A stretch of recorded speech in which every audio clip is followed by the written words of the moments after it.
Bible পাঠ করি। হিতোপদেশ 3 অধ্যায় 1 থেকে 10 পদ।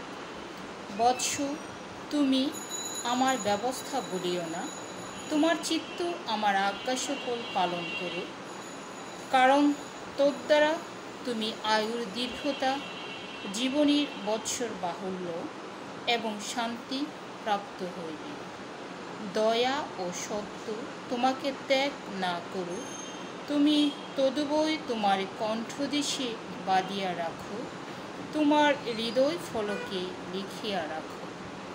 তাহা করিলে অনুগ্রহ ও সুবুদ্ধি পাইবে, ঈশ্বরের ও মনুষ্যের দৃষ্টিতে পাইবে।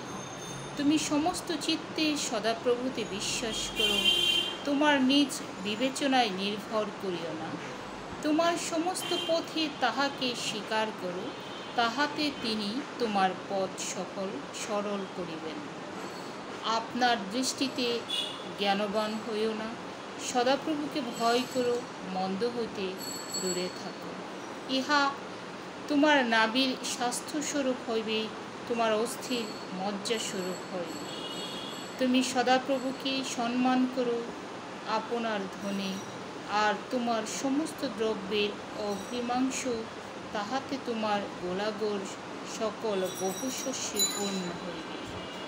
তোমার কুঞ্জে নতুন দ্রাক্ষারস উথলিয়া পড়িবে। ঈশ্বর নিজ বাক্যের প্রতি আমাদের উপস্থিত প্রত্যেক জনকে আশীর্বাদ দান করুন।